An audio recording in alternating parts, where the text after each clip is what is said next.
Hi friend, চলে এসেছি তোমাদের কাছে একটা সাধারণ সিম্পল রেসিপি নিয়ে। আমি আজকে বানাবো ভেজ মোমো। আমি না, আমার বড়বাবু বানাবে।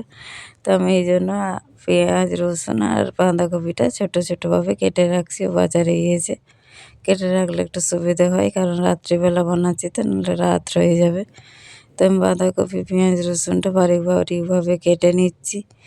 তো আমার বড়বাবু মোমোটা বানায়, কারণ ওর হাতের টেস্টি মোমো খেতে খুব ভালো লাগে, খুব টেস্টি লাগে। ও বানালে খুব টেস্টি আমাকে লাগে। তো তোমাদের কে কে বানাও বাড়িতে মোমো, আমাকে প্লিজ কমেন্ট করে জানিও। তো দেখতে পাচ্ছ আমার বড়বাবু এসে ময়দার ডো মাখাতে লেগে গেল। তো ময়দাটা ডো বানানো হয়ে গিয়েছে।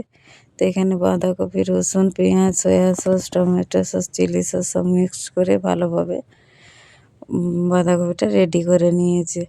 তো এইভাবে দিয়ে পুরির মতো বেললে হবে না, এটা একটু পাতলা বেলতে হবে, মোটা বেললে হবে না। তো ভিতরে পুর দিয়ে এইভাবে সেভ করে নিচ্ছে মোমোটা। তো এইভাবে কিছু প্রায় হয়ে গিয়েছে। আর তো আমি বলি কিছু ওটা স্টিমে দিয়ে দিই। তো কিছু আস্তে আস্তে হতে থাকবে, কারণ রাত্রি তো হতে যাচ্ছে। তো আমি স্টিমটা নিয়ে চলে এসেছি। এতে আমি কিছুগুলো সাজিয়ে স্টিম করার জন্য দিয়ে দেবো। তো পাত্রেতে আমি তুলে নেব।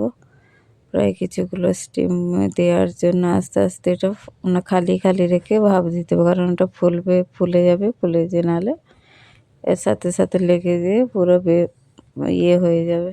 তাই এই জন্য কিছু খালি খালিভাবে দিতে হবে, যাতে জায়গা থাকে ফুলে ওঠার জন্য।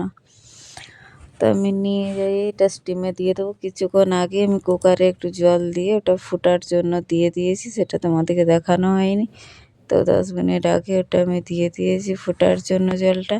তো দেখতে পাচ্ছ আমি জলটা ফুটতে দিয়ে দিয়েছি। তো জলটা ফুটে গেছে। তো আমি এটা স্টিম করার জন্য দিয়ে দেবো।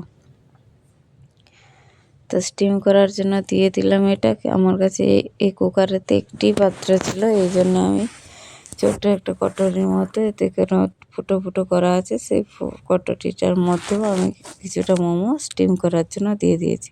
তা 10 থেকে 15 মিনিট পরে খুলে দেখবে ফুলে দারুণ হয়েছে। তো চেক করার জন্য একটা চাকু ঢুকিয়ে প্রথমে দেখে নেবেন যে হ্যাঁ হয়েছে কিনা। চাকুতে যদি লেগে যায় তাহলে জানবেন যে মোমোটা হয়নি, কিছুটা দেরি আছে।